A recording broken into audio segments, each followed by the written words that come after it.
अगर आप मेरे चैनल पर फर्स्ट टाइम आए हैं तो मेरे चैनल को लाइक एंड सब्सक्राइब करना ना भूलें।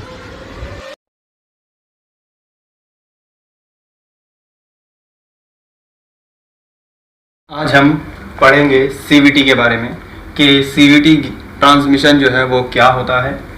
तो इसको हम फुल फॉर्म में बोलते हैं कंटिन्यूसली वेरिएबल ट्रांसमिशन सिस्टम। अब ये सिस्टम जो है वो क्यों है और क्यों आया, इसके बारे में हम समझते हैं। फर्स्ट ऑफ ऑल, जब ऑटोमेटिक ट्रांसमिशन का दौर चल रहा था तो उसके बाद एक ऐसे गियर बॉक्स की रिक्वायरमेंट महसूस हुई जो हल्का लाइट वेट हो, जो और बहुत अच्छा परफॉर्म कर सके।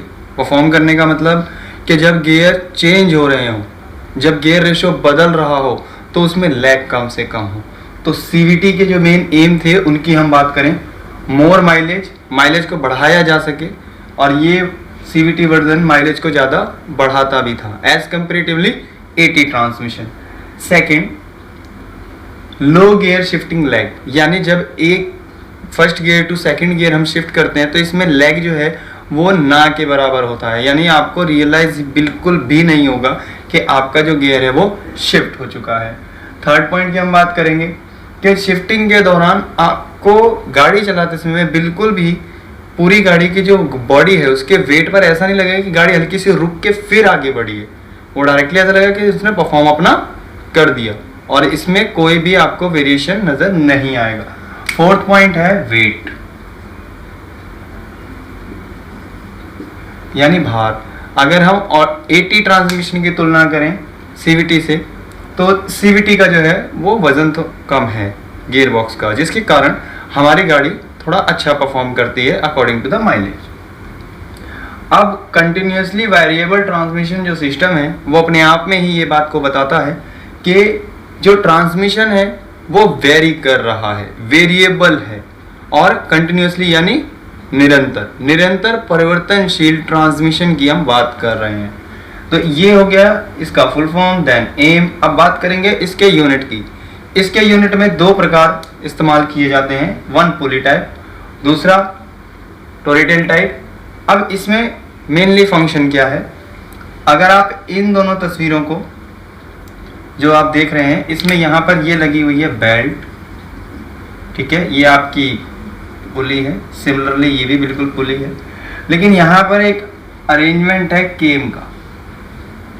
इसे और भी कई सारे नामों से जाना जाता है, कुछ लोग इसको केम लीवर बोलते हैं, कुछ लोग इसे ट्रिम लीवर बोलते हैं, तो लाइक बहुत सारे इसके अपने पर्टिकुलर नेम है। सिर्फ हमें फंक्शनैलिटी समझना है कि ये कैसे काम कर रहा है। चलिए, अब यहाँ पर अगर मैं इसकी तस्वीर को दूसरे एंगल से ड्रॉ कर रहा हूँ तो इसकी कौन कौन सी पोजीशन हो सकती है। इसमें जो बेल्ट लगा हुआ है अभी की अगर मैं बात करूँ तो यहाँ पर पोजीशंस क्या क्या हो सकती हैं। फर्स्ट ऑफ ऑल, एक ये पोजीशन हो सकती है, एक ये पोजीशन हो सकती है, और एक पोजीशन हो सकती है ये, करेक्ट। तो अब इसमें हम इस चीज को क्लियरिफाई के तरीके से समझेंगे कि आखिर ये चीज क्या है। यहां पर अगर आप देखेंगे तो इनपुट है मानते हैं, ये आउटपुट है। तो यहां पर क्या चीज क्लियरली दिख रही है कि इसका डायमीटर ज्यादा है, इसका डायमीटर कम है, यानी ये अगर 1 राउंड चलेगा तो ये तब तक 4th राउंड चल चुका होगा। और यहाँ पर अगर हम बात करें तो एज कंपेरेटिवली दोनों का बिल्कुल डायमीटर बराबर है, तो जो रेशियो आगे आउटपुट पे प्रोवाइड होगा वो बिल्कुल सिमिलर होगा, यानी 1 1 1।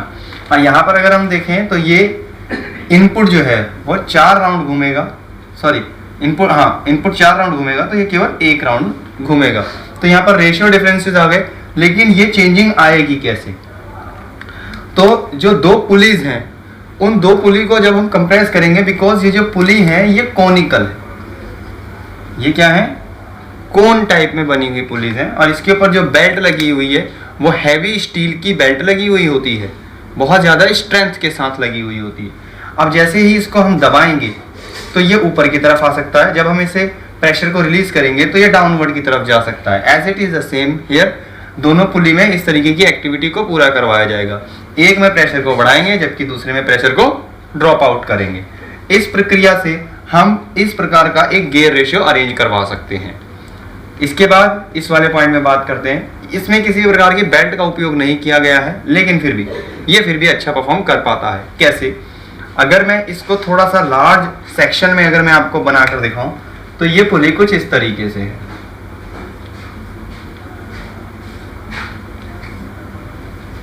ठीक है, अब मुझे क्या चाहिए कि ये पुली का डायमीटर अलग हो, ये पुली का डायमीटर अलग हो जाए। तो उस केस में अगर मैं इस वाले पॉइंट पर एक जगह पॉइंट करूं और एक इस जगह पॉइंट करूं तो इसका डायमीटर अलग और इसका डायमीटर अलग हो गया, तो जो पावर आगे जाएगी वो अलग हो जाएगी, क्योंकि इसका अपना डायमीटर यहां से कैलकुलेट होगा और इसका डायमीटर यहां से कैलकुलेट होगा। तो जो जाने वाली जो पावर है जो दूसरी पुली पर जाएगी वो डिफरेंट जा सकती है, तो इसलिए इसका उपयोग किया जाता है। आई होप आपको ये वाला फंक्शनैलिटी समझ में आ गया होगा। तो इसके अंदर एक होता है इन और एक होता है आउट। अब यहाँ पर जो पुली हैं इनमें हम पुलियों को कंप्रेस नहीं कर रहे हैं, हम क्या कर रहे हैं, केम का जो है एंगल थोड़ा सा चेंज कर रहे हैं। अगर मैं यहाँ पर मान लीजिए कि कोई इस प्रकार का कोई केम लगा हुआ है और इसको अगर मैं इस पोजीशन पे रखता हूँ देन तो ठीक है। अगर मैं इसकी डायरेक्शन बदल देता हूँ तो क्या होगा, यही इस जगह पर आ सकता है। तो ये वाले और ये वाले पॉइंट में आप देखेंगे कि रेशियो का चेंज आ गया है। तो इस प्रकार का फंक्शनैलिटी भी इस्तेमाल किया जाता है जो कि काफ़ी महंगी गाड़ियों में आता है, लेकिन सबसे ज़्यादा बेस्ट एंड सुपीरियर हमारा रहता है कोन टाइप पुली वाला सिस्टम, जिसका इस्तेमाल करते हैं। अब हम बात करेंगे सीवीटी कंट्रोल बाय, यानी सीवीटी का जो यूनिट लगा रखा है उसको हम कंट्रोल कैसे कर रहे हैं। जैसे कि हमने यहाँ बताया था कि कोनिकल जो पुली है उसको कंप्रेस करना होगा, उसका प्रेशर रिलीज करना होगा, तो उसको हम करेंगे किससे? तो उसको करने का तरीका हमारे पास है, फर्स्ट है प्रेशर, सेकंड है इलेक्ट्रिकल। इलेक्ट्रिकल में हम सोलोनाइड का इस्तेमाल कर सकते हैं, मैग्नेटिक फील्ड का इस्तेमाल कर सकते हैं और पुली को कंप्रेस करवाया जा सकता है। इसके लिए इलेक्ट्रिकल के साथ साथ मैकेनिकल डिवाइसेस भी हो सकती हैं।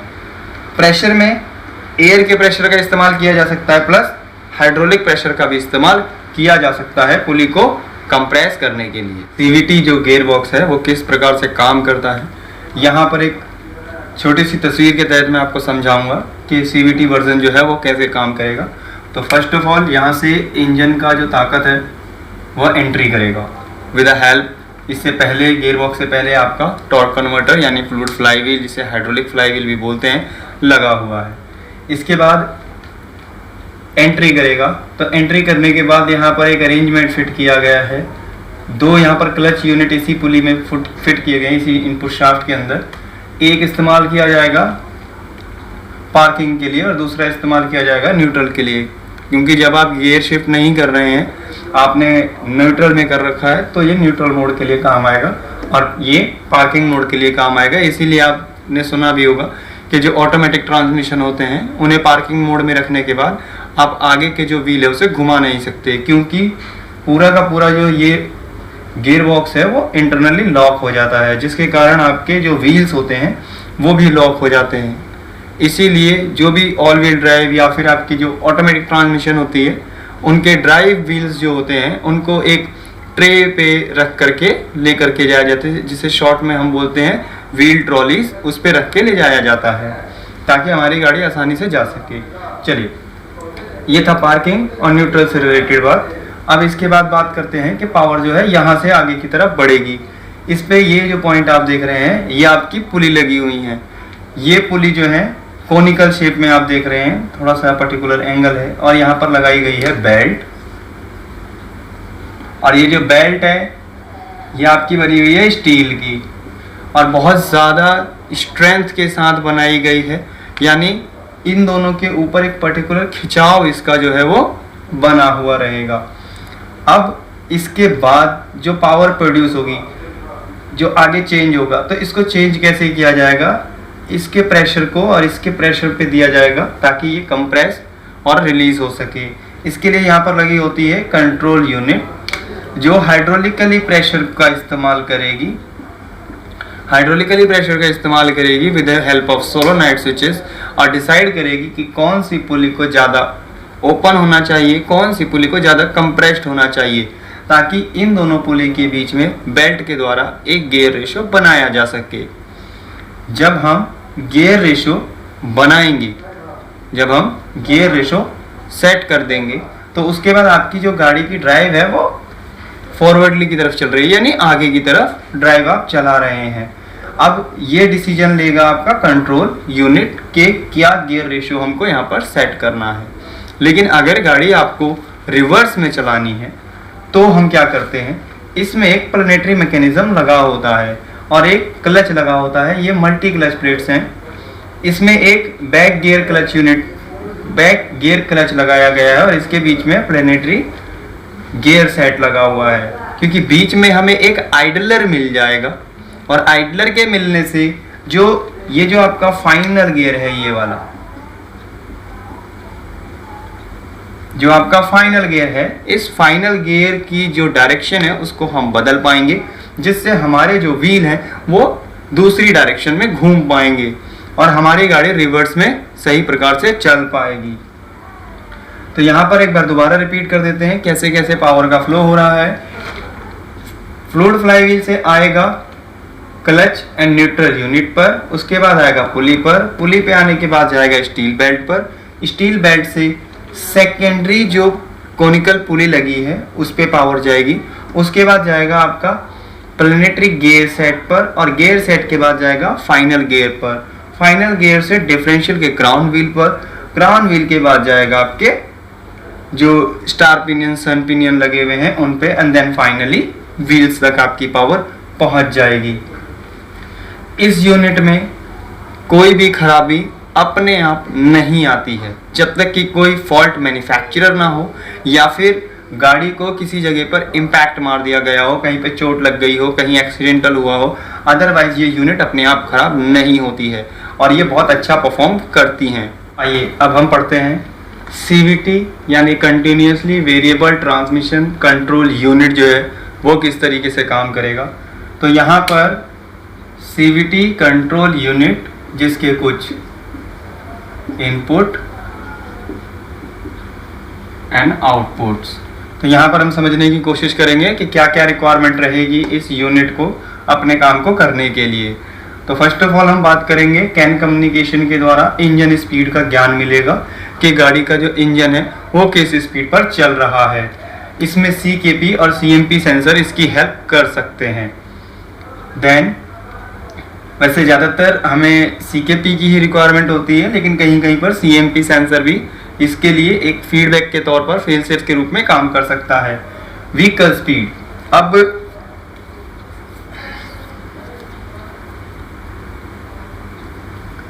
काम कर सकता है।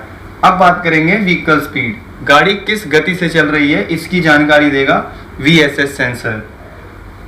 इसकी रिक्वायरमेंट क्यों रहेगी, क्योंकि कौन से पॉइंट तक हमें गियर रेशियो बना करके रखना है इसका जो इंफॉर्मेशन है वो हमें यहीं से क्लियर होगा।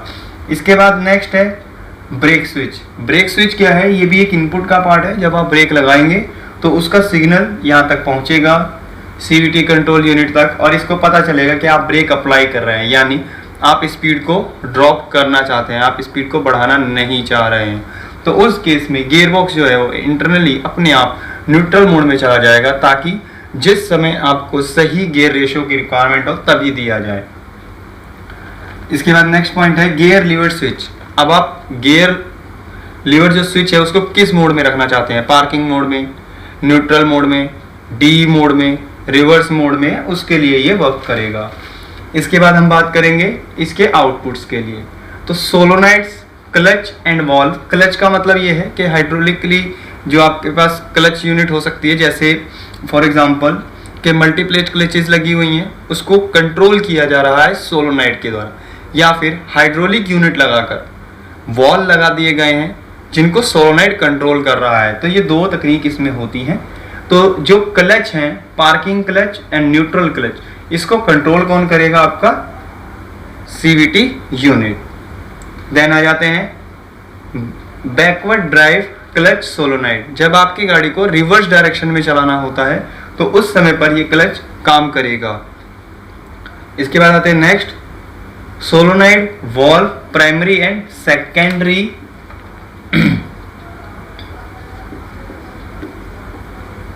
कोन पुली। अब इसका मतलब यहाँ पर क्या है, हमने इससे पहले वर्किंग में पढ़ा कि दो कोन पुली हैं, एक इनपुट वाली और एक आउटपुट वाली, एक प्राइमरी है और एक सेकेंडरी है। इनमें से किसको ज़्यादा कंप्रेस करके रखना है और किसको रिलीज करके रखना है, इसको कैसे कर सकते हैं हम। या तो हमारे पास सोलोनाइड्स लगे हुए हैं जो डायरेक्टली इलेक्ट्रिकली कंट्रोल हो रहे हैं और उसको कंप्रेस कर दें, या फिर हाइड्रोलिकली कोई यूनिट लगाई गई है जिसमें वॉल्व्स को सोलोनाइड के द्वारा कंट्रोल किया जा रहा हो या एयर को कंट्रोल किया जा रहा हो। तो प्राइमरी और सेकेंडरी कोन पुली को जो सोलोनाइड है वो कैसे कंट्रोल कर रहे हैं, उनकी कंट्रोलिंग सीवीटी यूनिट के हाथ में होगा। नेक्स्ट है हमारा इंडिकेशन लैंप। जब आप गाड़ी को जब आप गियर के लीवर को पी मोड, एन मोड या डी मोड या आर मोड में रखते हैं तो उस समय पर ये इंडिकेशन क्लियर करना है कि आपने किस मोड पे रखा हुआ है। तो स्विच का जो इनपुट मिलेगा वो आगे डिलीवर किया जाएगा इंस्ट्रूमेंट पैनल पर। साथ ही यदि इस सिस्टम में किसी प्रकार का कोई एरर आ जाता है तो उसको इंडिकेशन करने के लिए भी ये लैंप इस्तेमाल किया जा सकता है। आजकल डिजिटली लैंप्स आते हैं, नॉर्मली लाइट नहीं आती है, डिजिटली लैंप्स आते हैं, तो वहाँ पर उसका इस्तेमाल देखने को मिल सकता है। लास्ट एंड लास्ट फाइनली हम बात करेंगे डीएलसी, डाटा लिंक कनेक्टर। यानी ये मॉड्यूल डाटा लिंक कनेक्टर के द्वारा आप स्कैनर लगा करके इसके अंदर का प्रोग्राम एंड डेटा पढ़ सकते हैं, उसके डेटा की रिविजन्स कर सकते हैं। कोई चीज़ अगर आप चेक करना चाहते हैं तो उसको आप वहाँ पर चेक भी कर सकते हैं। साथ ही साथ डीएलसी के द्वारा इसकी प्रोग्रामिंग में भी बदलाव करने के लिए ये कनेक्टर्स दिया गया होता है।